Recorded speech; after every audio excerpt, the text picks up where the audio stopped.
The Columbus Blue Jackets' Brad Larsen is one of just 32 National Hockey League head coaches in the world. Have I not commanded you? Be strong and courageous. Do not be discouraged or dismayed, for the Lord your God is with you wherever you go. Going places is what the former player, assistant coach, and two-time cancer survivor has done, exemplifying a rare transparent blueprint of depth for the Blue Jackets. Brad inspires contagious strength from his own personal transformation. Joshua 1:9 still your life verse. To me, it represents being bold, and you have nothing to fear. Good, bad, everything in between. He's with you, always. As I've started those coaching moments and you get higher up, is it stressful? It's not. It's not because I'm doing it perfect, but it gives me perspective on why I'm doing it and who I'm doing it for. Brad, how did it move from simply reading Scripture to where it's embedded into who you are? Morning time is my time. And I bring my dog to work with me, and she curls up on the couch, and I have my quiet time with the coffee, and that kind of sets my day. And to do a job that I'm deeply passionate about, I do believe God has placed me here for a reason. It's a lot of hours. My time with my family is very important. My wife needs a husband, my kids need a father. And so quietness and by yourself is when I connect the greatest. It's got to be priority, and getting into the Word and just reading Scripture, that's real important to me. His way of treating the world is the right way. He's strong-willed, bluntly honest. Players love honesty, and then he has a great deal of compassion to go with it. And Brad's always there for everybody. He's an amazing guy that way. Blue Jackets hockey, what is their identity? When I got interviewed for the job, the 3 words that were put on my heart were love, care, and trust. I was told by a good friend that you're probably the only one doing that, but that's what I believe in. You're going to hear a lot of words of integrity and humility, and not words that maybe you hear a lot. And there's so many layers to humility and about being selfless and team first attitude and just in life in general. On the hockey side of it, I want us to be a very relentless, competitive team. Hard to play against, tenacious, but I want them to do that because they've embraced each other. You got to care about them, and they got to see it and feel it, and then that builds trust. Patience is required. It takes time. What is it about creating a team culture that is most necessary?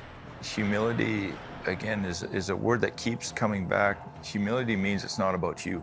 And in this world now, in this culture now, it's really hard to take the focus off yourself. You have the social media, and it's instant kind of feedback all the time. I share this with my players a lot. It's whose opinion matters. You gotta be really careful about that. Who's feeding you?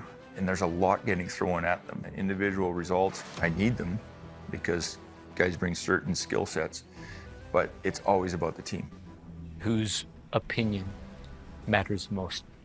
May 22nd, 2011, I gave myself to the Lord. It changes your life.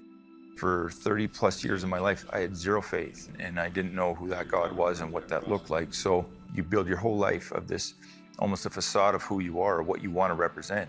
And I'm not that man. You know, I don't want to be that man anymore. So change is required. To change, you have to change. You viewed this game for a long time as a fan, as an assistant coach, as a player, but now you're the head coach. How does that view look different?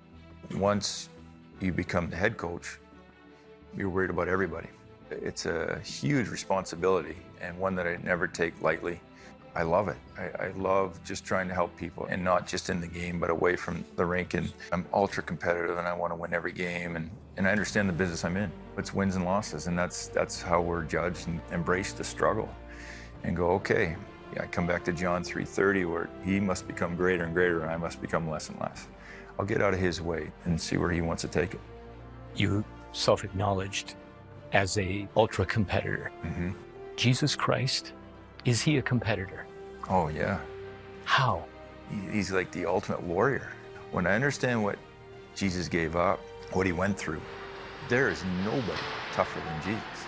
At any time, he could have brought in the cavalry and made it go away, but he didn't. It's incredible. When you think about the purpose that Jesus came and did it for, and then when you see that kind of love and grace, that grabs your attention. You're a two-time cancer survivor over a span of 3 years. What did that fight draw out of you?